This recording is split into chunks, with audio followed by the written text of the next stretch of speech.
will provide a bit more substance and guidance for you all. Will we have to put our email addresses into the chat function to get the handouts as well? We'll be able to contact you through Eventbrite, as that's where you've registered. So we've got everyone's details there. Thank you, Kat. So, hello, Catherine. Long time. I was just saying, but it is a long time and it's lovely to see you. Yeah, I see you haven't changed at all. Oh, thank you. I still look 25. Yes, you do indeed. Well, that's made my day. Hey, well, I'm a granddad now. Well, you don't look it. Oh, thank you.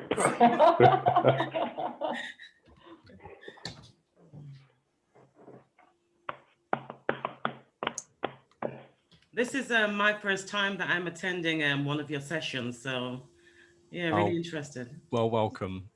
And it couldn't have come at a perfect time, so great. I'm glad. Right, so we make a start. Yeah. Let me just move some of these things so they're out of your way. So thanks so much for joining us today.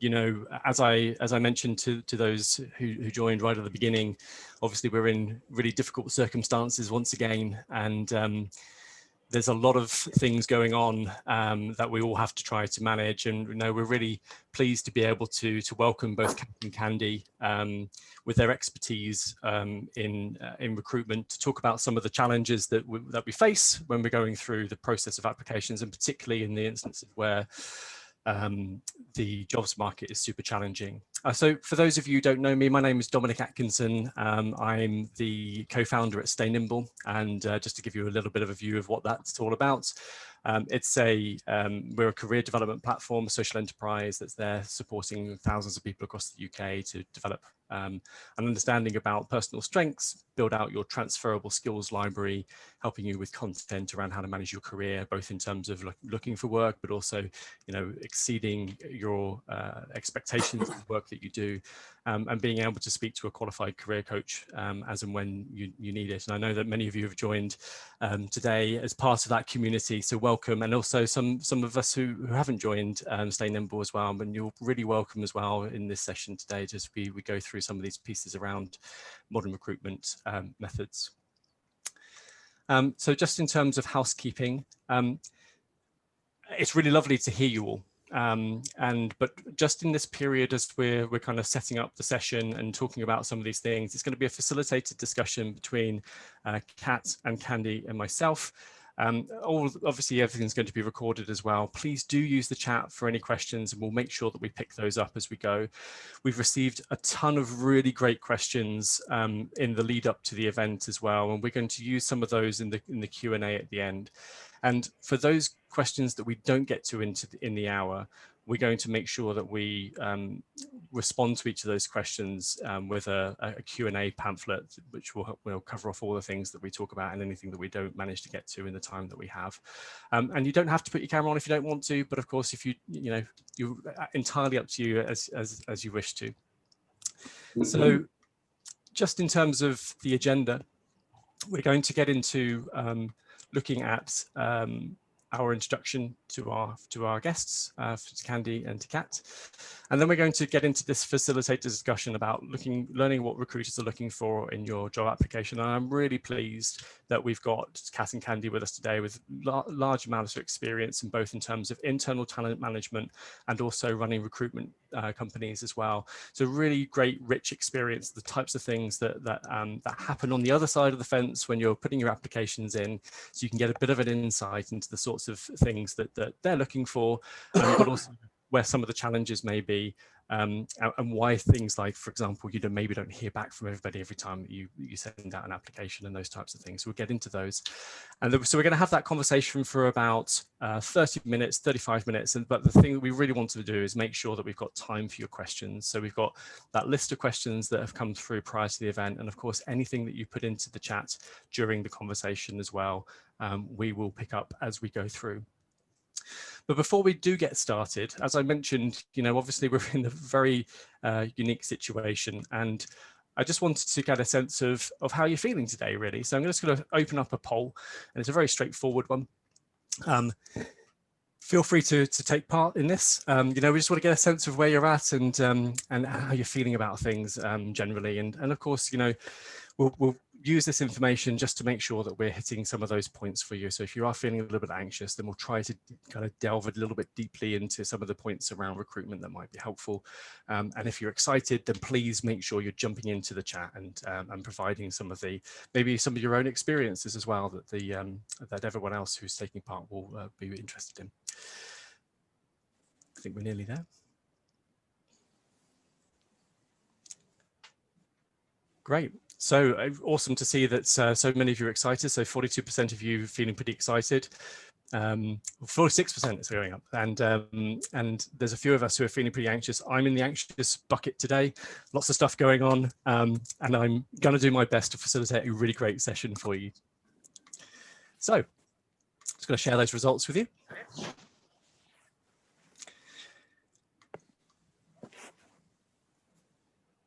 Okay. So. And just really now over to Kat and Candy. So Kat, please introduce yourself. Hi everybody, I am Kat Barnard, and I am a co-founder at a company called Working the Future, where we provide trend intelligence on the current and future job market and work in the 21st century. By way of background, I just worked this out, which is I'm slightly overwhelmed, but Bob had mentioned that we go way back. I have been working in staffing loosely. We're just entering my 4th decade. I started in recruitment in I think it was 1994, working with startup mobile phone operators across Europe to build out the mobile phone network technologies that we depend upon today. So I've got a long-standing background in both hiring and putting together recruitment strategies for organizations. And although I came out of the front line of recruitment in 2016, I've continued to observe how the recruitment industry is moving. And so I hope that I've got some insights today that will make sense for you all. That's great, Kat. Thanks so much, really. And I've known Kat now for a couple of years, I guess it's been. And, we've been looking at different ways we try to support the Stay Nimble community and more broadly, people who are trying to kind of navigate the future of work and those trends, those massive changes that are happening around work. We're all experiencing them. So it's great to have your expertise here today. Thank you. And Candy, great to see you today. Hi, thank you. Welcome everyone. So yeah, I guess my background is I've spent about 15 years all in all in recruitment of some kind of capacity. So starting off in media, followed by technology recruitment in the city to investment banks and hedge funds. And then 8 years ago, started working for myself as a consultant, helping technology startups set up their people and talent functions. So I've built entire teams and businesses from the ground up, and have I guess a real passion for candidate experience, and want to kind of try and share whatever insights I have from these kind of many years of recruiting people, to see if that can kind of help you from the other side of the fence, and now also work as an interview coach as well. Welcome. It's lovely to see you. And, one of the really interesting things, of course, is that we get the insight from smaller organizations as well, and how some of those recruitment processes and practices work. And having, built those teams from the ground up, Candy, there's going to be a whole bunch of really great experience that we can tap into today. And of course, in the questions that you pose, both in the chat and prior to the session. So great to have you both with us today, and really looking forward to this conversation. So let's just get started with a a quick question for you all. And so this one is all about your experience so far, really, in terms of the number of applications that you've submitted in the last 4 months. We're really interested in this point because, you know, there's a real challenge, of course, when we're looking for work, about how we focus our time and how we ensure we're able to put that time into the things we're looking for the most. And you know, you may have seen some of the stories, for example, that kind of get into the press around people applying for lots and lots of jobs, and the challenges that has, and how difficult that can be to have to manage in terms of both customization of your CV, making sure you're being able to hit all the marks of the different types of you know, requirements that those jobs and the employers are looking for. It's almost a full-time job, isn't it? Having to kind of search for, identify things you're interested in, identify things you're suited for, and then actually thinking about how you can put yourself into the best position to be able to apply for those roles. And this helps us to kind of get a sense of the sorts of things that you know, you're experiencing. But also, of course, it gives us the opportunity for then thinking about, okay, so what's happening next on the other side of the equation when the recruiters are receiving, you know, those applications? What's happening, and what's the next step that they're going through, and that's going to be the thing we're going to jump into next. So that's great. That's really interesting. I'm going to close that poll now. Thanks for taking part. It looks like most of you are kind of in between kind of 10 and 20. Less than 10, and there's a few who've been very busy in getting applications in. I'm just going to share those results with you now so you can get a sense of where this group of people, where you all are at the moment, and you can see where the range is. Great. So the first question I guess I have here, really, I think initially, Candy, I'm interested in what's the process if you're getting, you know, hundreds of applications in for a role. What's the first thing that happens? So, I mean, I can only speak from the way in which I work, and I think the thing that you've got to bear in mind is that every organisation and every talent manager might have a slightly different approach. But a lot of, they call them ATSs, but a lot of applicant tracking systems now are set up that you will ask questions on application. So there is kind of like an automatic filter of candidates that will be answering the questions in the right way as they kind of go through the application process. So it might be that you've already been put in a pile of candidates that are going to be rejected without actually being reviewed, your CV being reviewed, if they have chosen, if the talent manager has chosen to set up the system that way.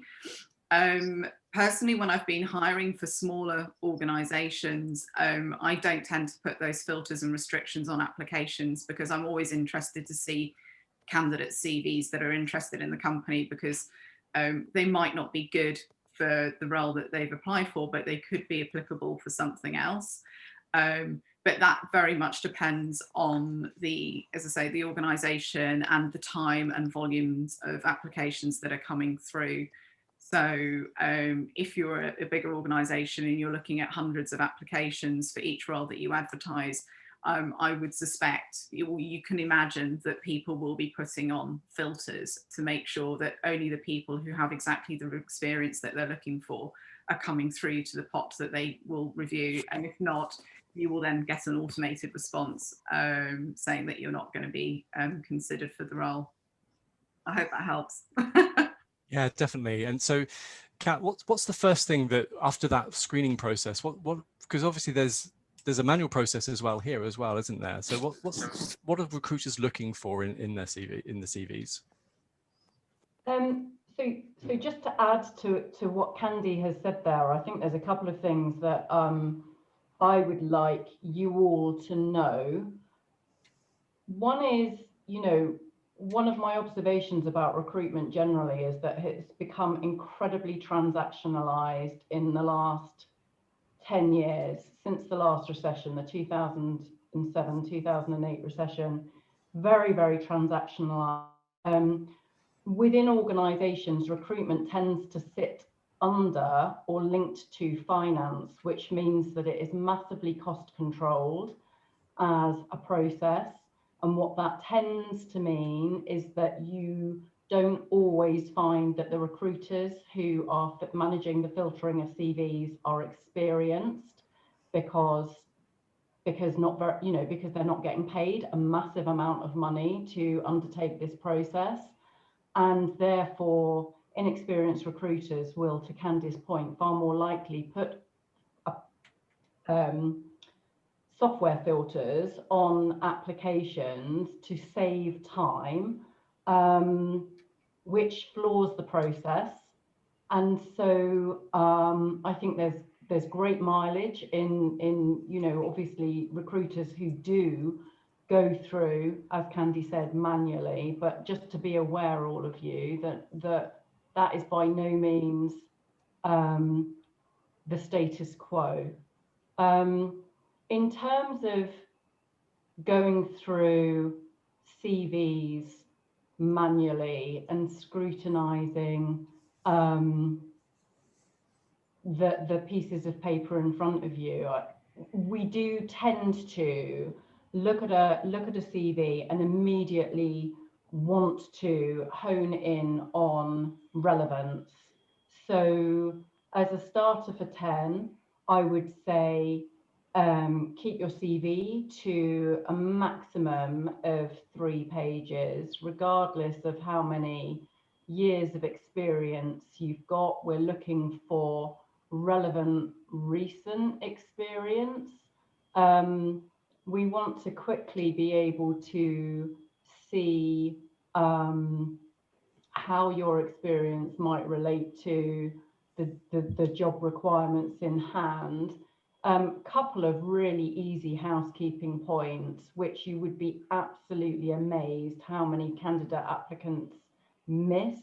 Spelling and grammar in a CV, using a single font type, using a single font color,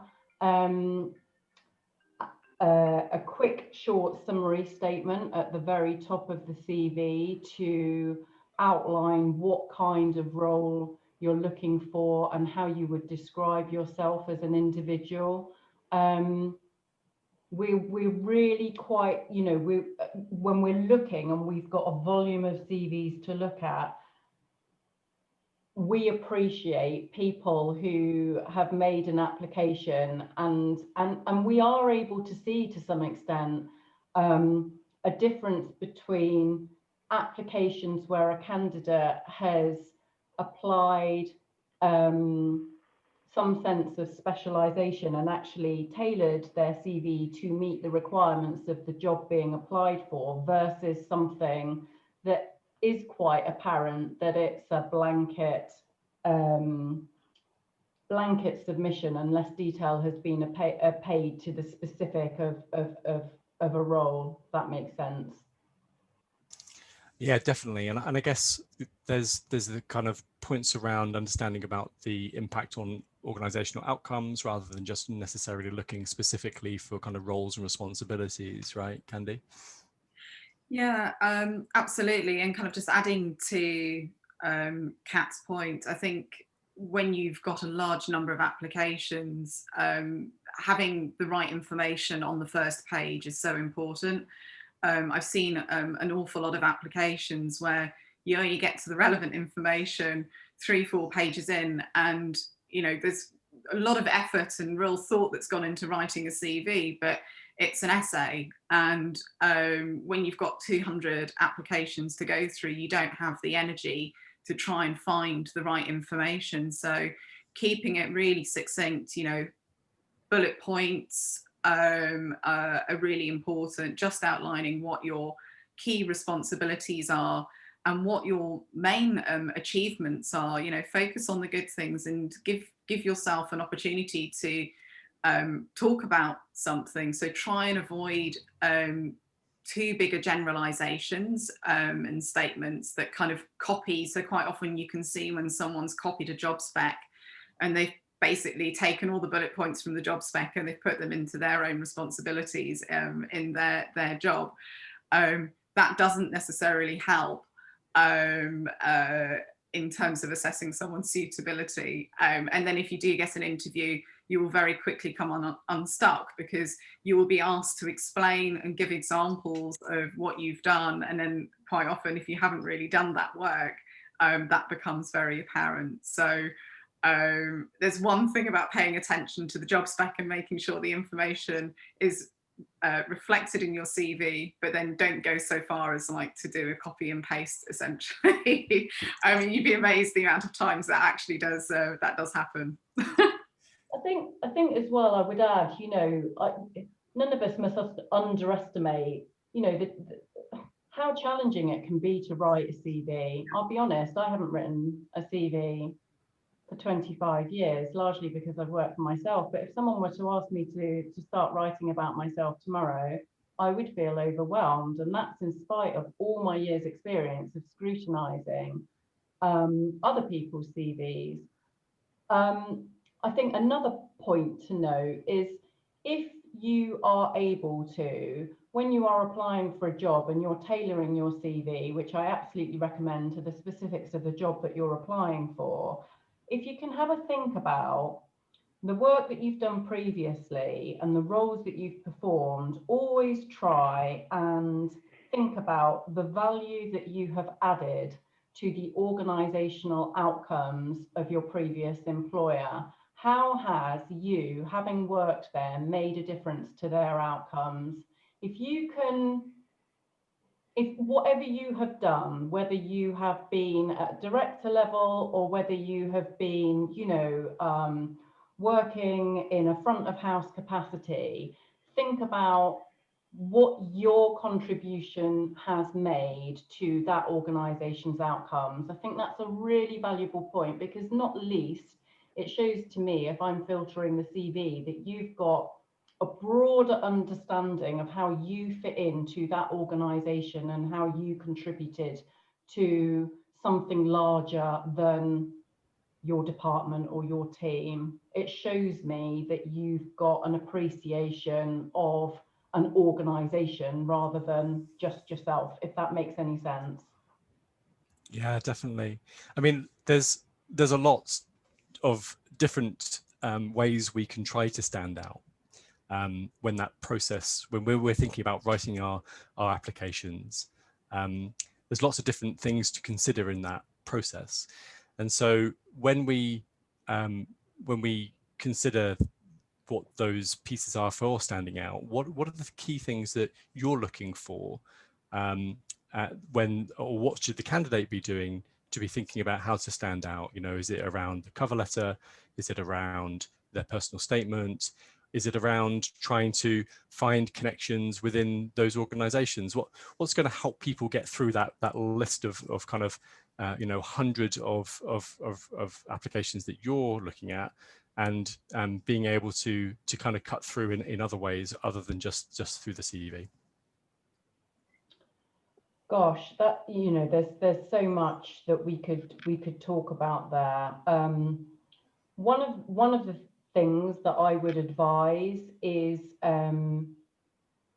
you know, for known brand name employers, if you are looking at a job board and you're seeing, I don't know, this is just a really rudimentary example, but if you see a role with Facebook and you think, oh my God, Facebook, that would be an amazing company to work for, that's what everyone else will be thinking. And I think we mustn't underestimate all the employers in the country that aren't known names as a starter for 10.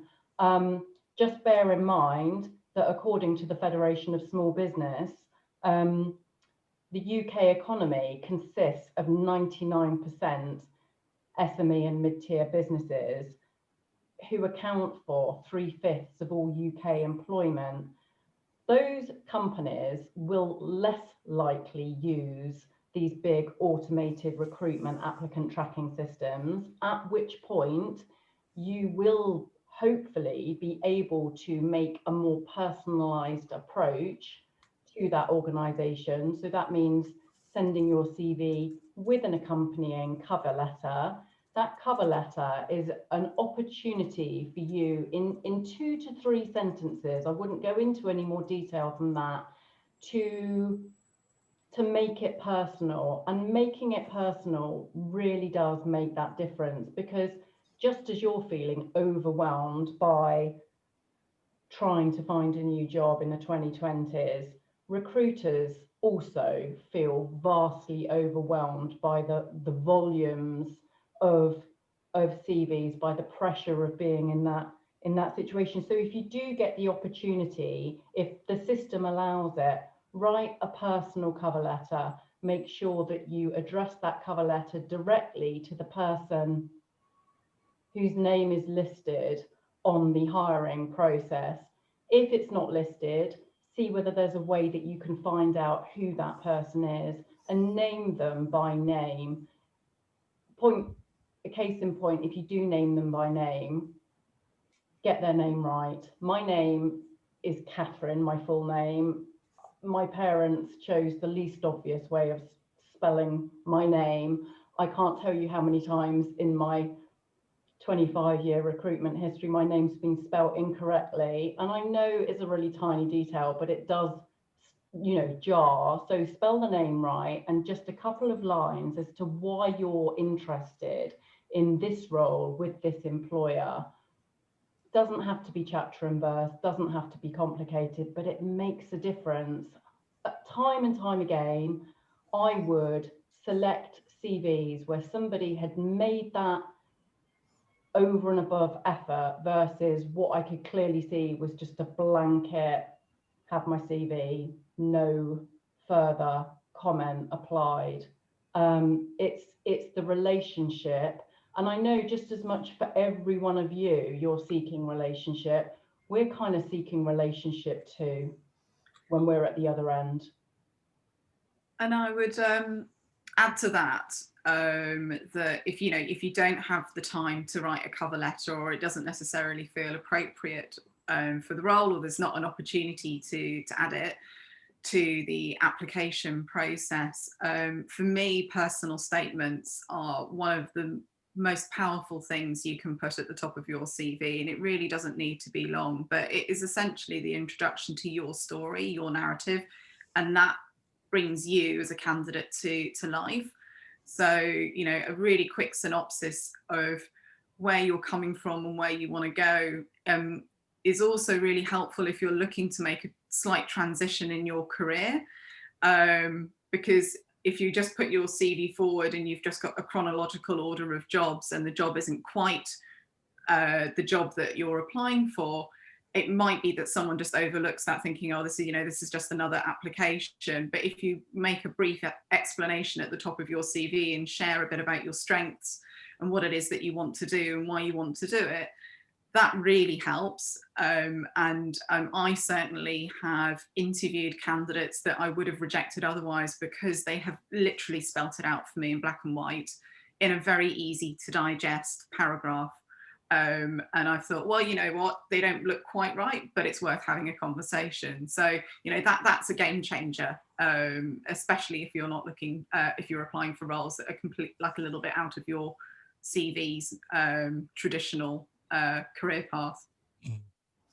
And of course, there's lots of places where people can get some support on some of these things. You know, obviously, for those of us who are part of the Stay Nimble community, there's opportunities there for us to be able to help you with those things too. Claire had a great question. She just wanted to get a few more examples of what organizational outcomes, you know, how to write those sorts of things. What's the sort of things that we would be advising people to say when describing their impact with the role that they've been, or the roles they've previously done? And do you need to do that on all of the roles? Maybe you've got a long chronological history like me. Do you need to kind of get into that detail in every single job to get into that kind of 2-page CV route? What's the guidance? I think, sorry. was just going to say, I think there's a really important note there. If you do have a long chronological CV, which, you know, I'm sure half of us in the room do, unless you've got really relevant experience, really hyper relevant experience that predates, let's say, 10 years, my thought is because as we grow and expand and get older, we do have a vast array of experience, but I would limit experience that is more than sort of 10, 12 years to literally sort of single line bullet points. So this was the, you know, the employer, the role, and the date of employment, and perhaps one line. But the more recent experience expands out a little bit more. And I'm thinking on my feet here, but you know, if you've worked front of house as a you know, receptionist, what difference did your presence make to an organizational outcome? Well, you made sure that anybody stepping over the threshold of business X received a first-class customer experience. That was your job. You were responsible for customer experience and making sure that anybody that came into Office X received a really nice experience. If you've worked in finance, what was your job? Well, it wasn't just data entry, it was ensuring that X, Y, and Z reports were received in a timely manner, in a you know, a way that was easy for management to digest, and you know, that helped the board with X, Y, and Z management information. I don't know. I don't know whether those are helpful examples. As I say, I'm thinking on my feet here. Well, sometimes you need to kind of think about what does the organization do that you've worked with. So what are the key outcomes that organization has had, and what's been your role in it? So some of the sorts of things you might have, and you may not have this in all cases, but you may be able to think and look back over things like some of your personal development plans from previous roles, looking at maybe some of the performance management stuff that's been in place in the past, where you've had to kind of talk about your impacts and the things that you want to achieve in your roles. And sometimes, you know, the things that we do in our previous jobs, even though that feels like it's part of a performance management process specifically for that job, it can actually be really useful data to use for yourself that you carry forward. Because when you have those more tangible examples that show that if I'm, you know, working front of house in a restaurant, and you know, everything is about customer satisfaction, everything is about trying to get as many covers through the door as possible in a timely way. You know, fundamentally, your role is driving that business outcome. So, what are the things that you've done that facilitate the achievement of those things? You know, the profitability of the organization, the profitability of the restaurant is being driven by the behavior of the team. Obviously, there's a lot of other things there that influence that, and it's not to try to over egg your influence, but ultimately, you know, that's what you're doing. Everything that you're doing is leading to a great functioning team that delivers great business outcomes for that particular restaurant site, office work that you might be doing. Candy, did you have any other more thoughts on that? Yeah, so one of the things I do as an interview coach is I would ask people to start off before they write their CV thinking about their strengths. So put down your top 3 to 5 strengths, and then go through an exercise of exploring, like, how would I demonstrate those strengths and how would I back them up with examples?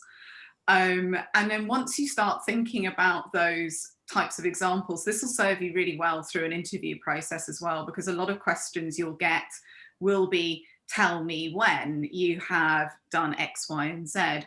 So if you've gone through the thought process and you've actually written down where you can demonstrate where your strengths have been or lie, and where you can kind of give examples of what you've done within your work, you can put these into your CV and then essentially use them as hooks to have a really good conversation about your experience as a candidate. Look, and as Don was saying, look for data points in your previous careers, what feedback you've got from people. It might be informal feedback, or it could be through an appraisal and performance management process. Can you give some kind of good numbers around, did you increase the performance of a team, for instance?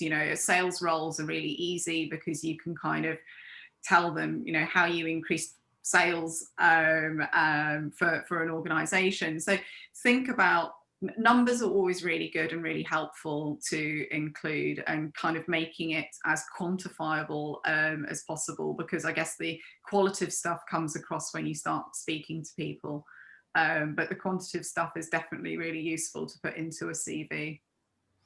And it is really hard to sometimes quantify your contribution depending on the roles that you've been doing. And in which case, trying to lean much more on the approach that you've taken and the things that you're able to demonstrate in terms of both aptitude and attitude becomes important as well. So think about it in those instances, I'd say, Claire. And I think the one of the pieces that came through, because we asked everybody areas that we wanted to focus in on this session, was a little bit around, so we talked about, what happens, what's the first thing a recruiter is going to look for, how can a candidate stand out, and then, the next was really around what are the common mistakes that you see as recruiters. What are the common things that lead to a quick shifting or sifting of applications into a take forward or not today? I have a real bugbear. I've received quite a number, it's a really common mistake, quite a number of cover letters that are beautifully written, exclaiming that they want to work for this organisation, but it's not the organisation that I'm actually working for. So it's just a simple error. They've basically sent a cover letter that they've sent to another company, but they've left the other company's name on it.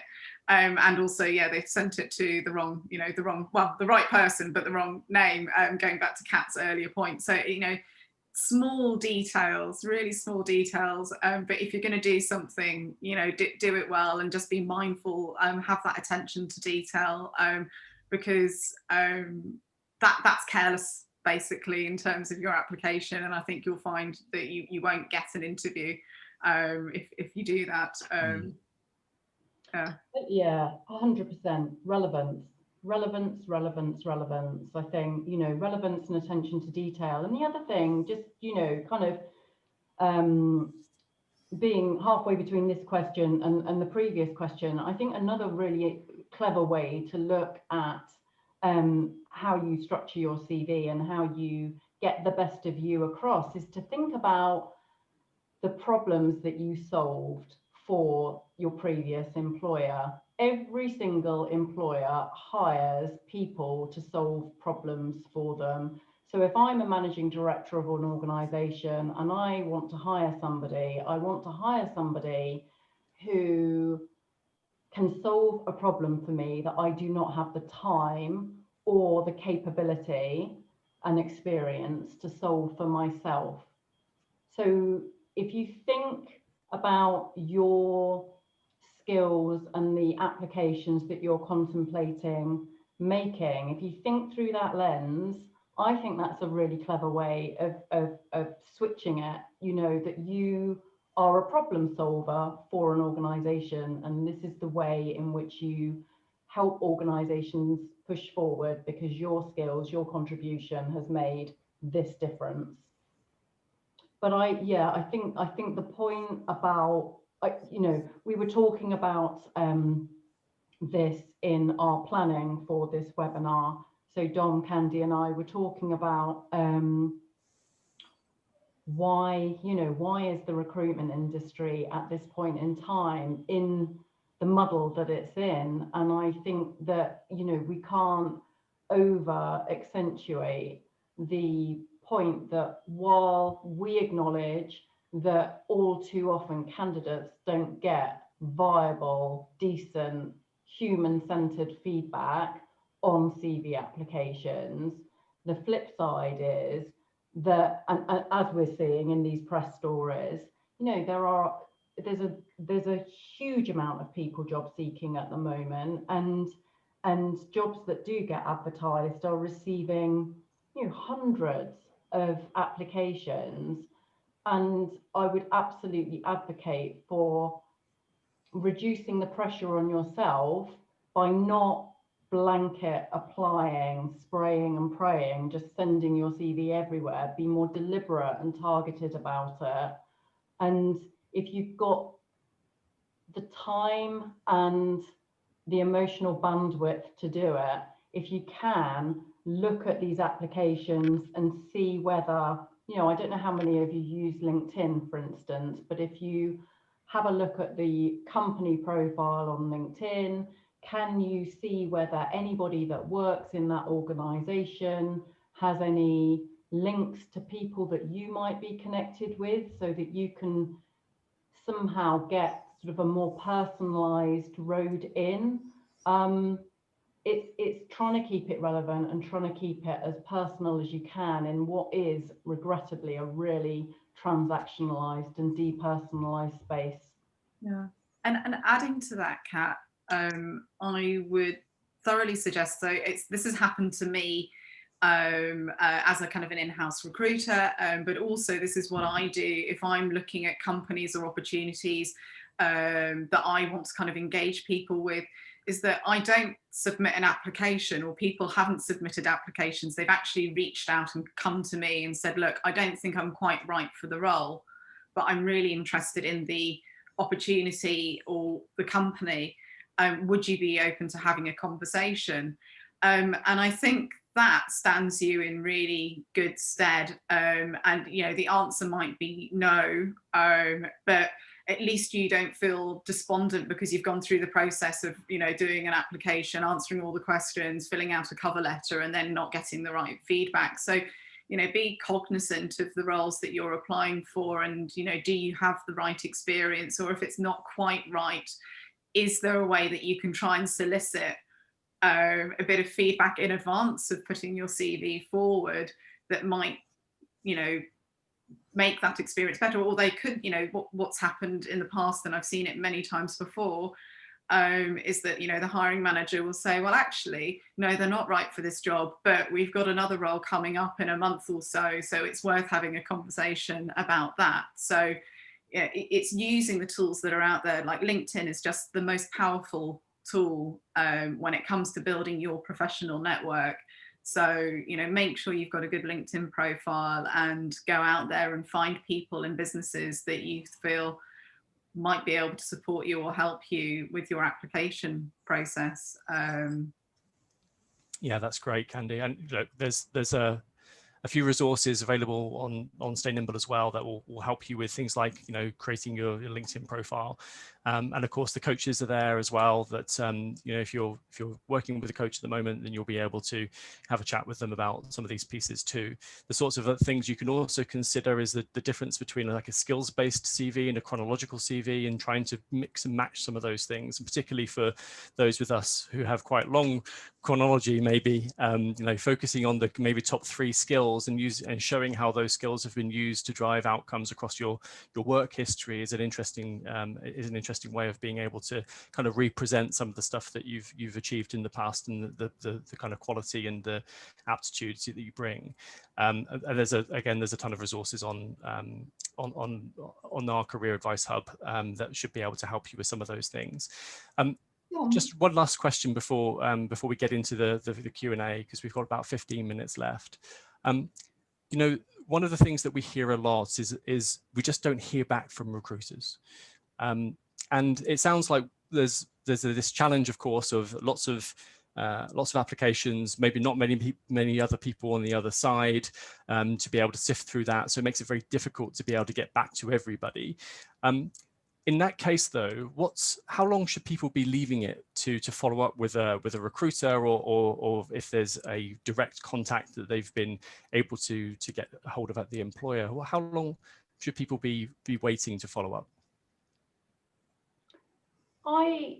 have to say, from my own experience, I think as a rule of thumb, if you've got the ability, if the system, the application process allows you to do that follow-up, I'd say follow up. If you haven't heard anything in a week, follow up.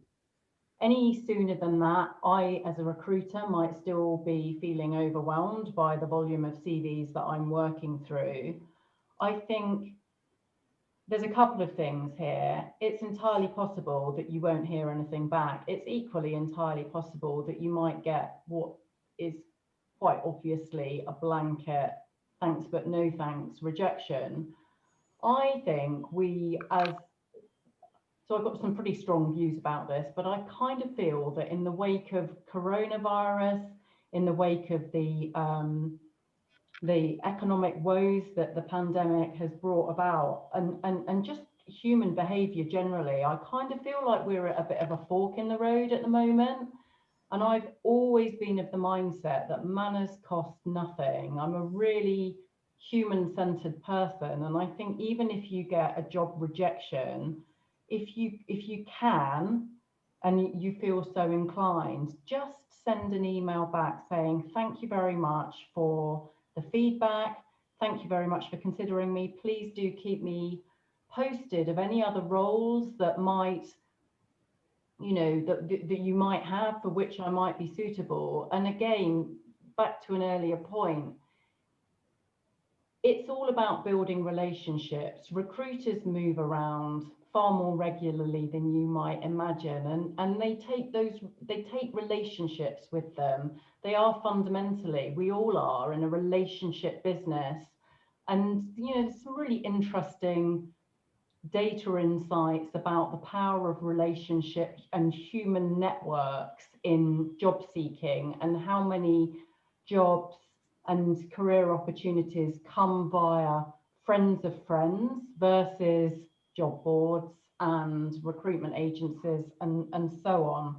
So, you know, if you're a people person and you've got, you know, the muster for it, always try and make it personal, regardless of whether or not you're, you know, being put through to the next stage or being rejected. That's great. Candy, did you have any other thoughts? Yeah, so I guess there's a couple of things when you talk about kind of recruiters, because there is obviously the recruitment agency, and then there's the in-house recruiters. And what we've seen over the last few years is a massive shift to organisations trying to bring as much of their hiring processes in-house as possible. Unfortunately, especially with the larger organisations, I think you're less likely to get feedback when you're going directly to the organisation. I think you're maybe more likely to get support and advice if you're going through a recruiter that you can work well with and trust. So I'm not saying don't apply directly, because you're going to have to, because you would already like cancel out a huge chunk of the current market.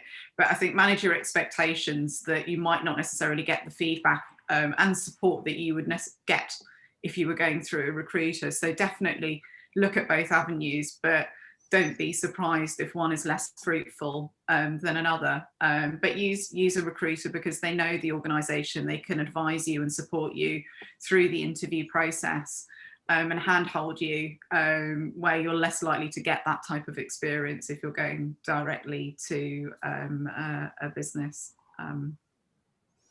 That's really helpful. And I think we can probably do a whole session on how do we choose a great recruiter. Because there's a lot there, isn't there, in terms of who you want to work with. Let me jump into some of the questions that are coming through in the chat, because there's some really good ones in here.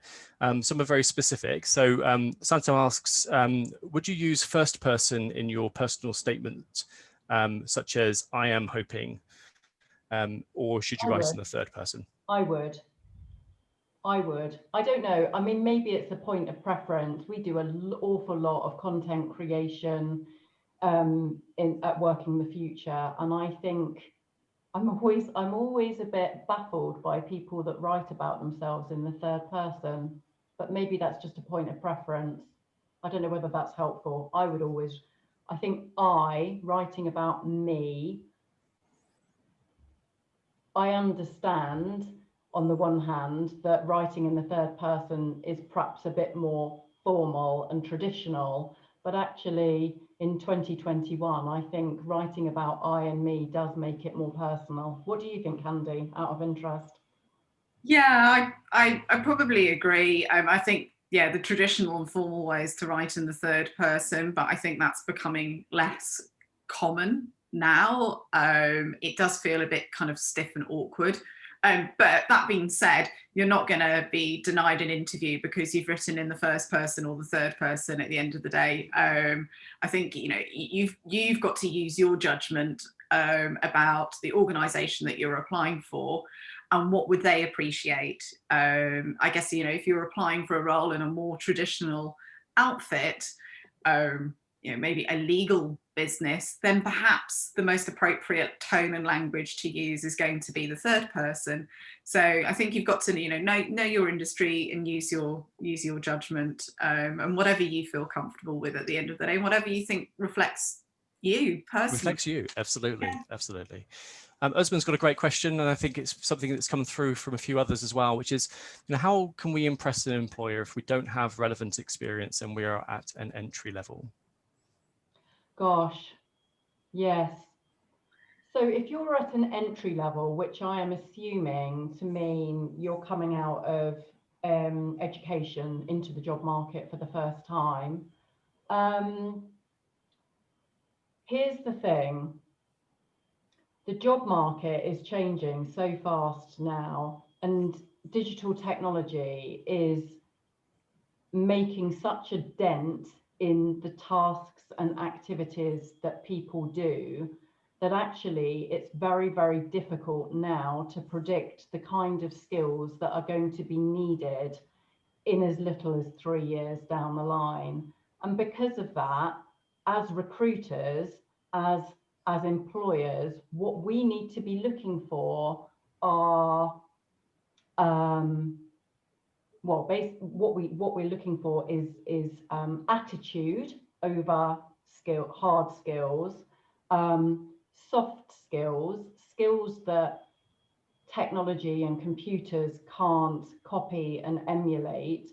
So, you know, we all have emotional intelligence in abundance. It might have been stamped out of us due to life experience in some way, shape or form, but we're social creatures. And, you know, unless we're on the psychopathy scale, we are creatures of relationship. And I think we can't underestimate our soft skills. We can't underestimate our natural curiosity as human beings and our keenness to get involved. And I think if you don't have hard skills because you're coming into the job market for the first time, I think finding a way to describe your enthusiasm will hold you in good stead. Yeah, definitely. I was just going to say there's a kind of extension on this as well that isn't necessarily about entry into kind of the job market for the first time. But Natalie's asking the question, you know, how do we approach applications where we don't have the relevant experience, but we do have valuable transferable skills to share?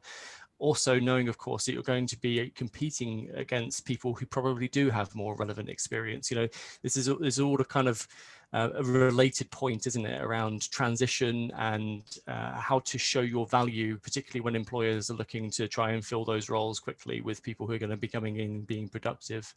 What do you think? So this kind of comes back to what we were discussing earlier on in terms of cover letters, or preempting those pushbacks and seeing if you can kind of contact the recruiter in advance and explain your application or questions around, you know, this is the experience that I have and this is transferable, but I don't have X, Y, and Z. Should I still apply? I think, you know, that can really kind of serve you well in that situation. The other thing is, I mean, I've seen a lot of applications over the last few years of people going through various different boot camps, wanting to kind of change careers and reskill. So I think if you have an interest in you are moving into a different sector, make sure that whatever work that you've been doing, where, you know, have you done courses? Have you done, I don't know, maybe some pro bono work with an organisation that's given you a bit of experience in that field? But try and explain that scenario and what you've done to do it and why you're doing it as much as possible in that opening statement and personal statement on your CV, because that will really kind of help the person who's reading your application understand where you're coming from and why you're putting that application through, even though you might not be a word for word match for the job description. I'm hoping that helps. Yeah, it's really difficult. You know, you're going to be up against experienced people, and you know that the kind of percentages are a little bit against you really in those instances. You just have to try and think about how best to present yourself and give yourself the best position to be able to show that you've got the relevant experience or the relevant skills, but just maybe in a different context. And it depends where the company is on a journey as well. So think about the organizations that you're applying to. So for instance, earlier stage startups that I've done a lot of work with, very early stage startups, are more open to applying or taking applications from people who don't have the exact experience but have the right attitude and really want to work for that business because they really believe in the mission and the value of the organization and what it's trying to do. So early companies can be a bit more flexible because they do look for people who are more generalists rather than specialists. Then I guess at larger companies, they have more capacity to train and upskill people.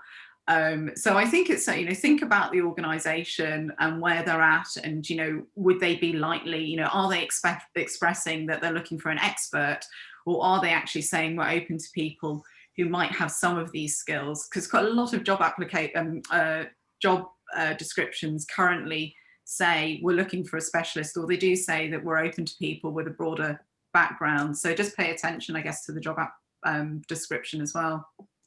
And I think that probably covers a little bit of the question that's come through as well, which is, how much more are soft skills valued by technical skills? And it's not necessarily a hard and fast rule. It depends on the role that you're applying for. Obviously, if you're going to be applying for a role that requires software engineering, you're going to need some technical skills.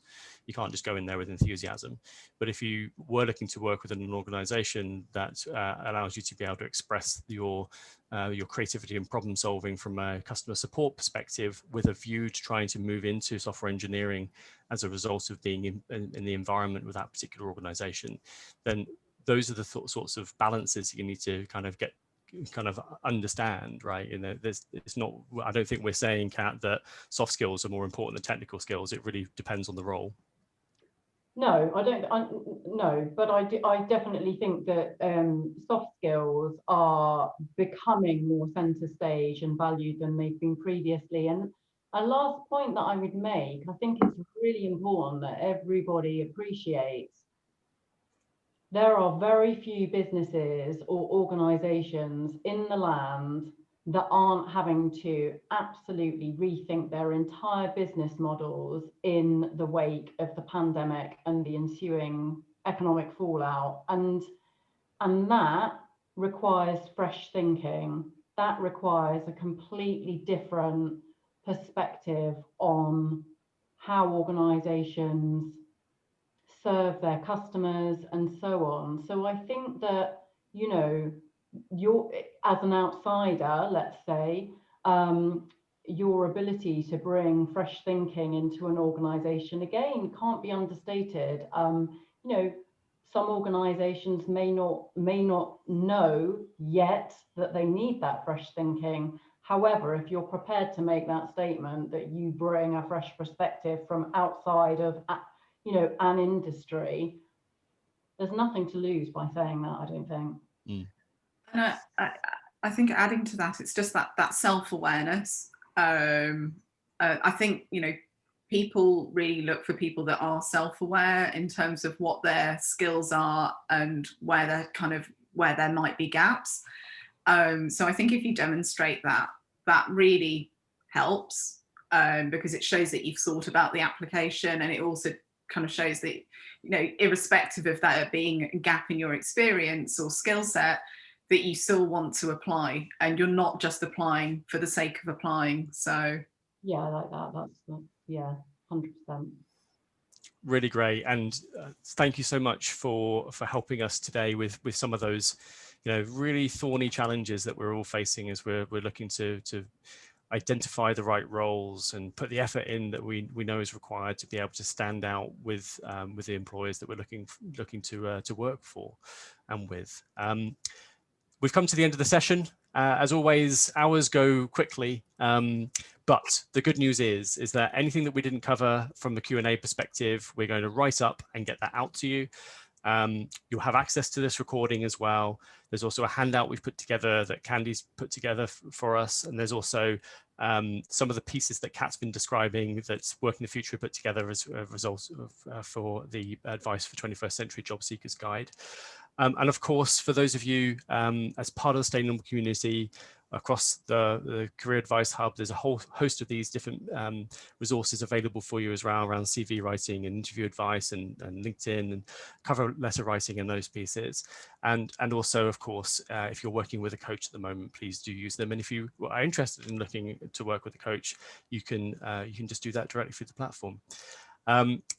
Thank you so much for joining us today, and I really hope that it was a helpful session for you all. And we're looking forward to doing our next one, which we'll be doing in February, and we're just deciding what the topic will be. So look out for a message from us with some ideas of what those topics might be, and then you guys can get to choose what we should talk about. I hope that's been a good, useful hour, and I'm looking forward to seeing you again next month. And in the meantime, good luck. Keep going. It's really hard to stay motivated when we don't hear back, but know that you have value, and you will find the right role, and it will come together for you. And we're here for you, and there's lots of people who can be in your corner as well. So don't feel alone in this process. Wherever possible, try to stay as positive as you can as we work through this. And I've started more readily meditating and doing a bit of yoga to try and deal with some of the challenges that we're all facing at the moment. So move your body. Try to stay positive and use the resources around you, and that includes us as a resource as well. So have a good afternoon, and we look forward to seeing you again soon. Take care. thank you. Bye. Bye-bye, everyone. Bye. Thank you very much. Bye, Bye. everyone. Thank you.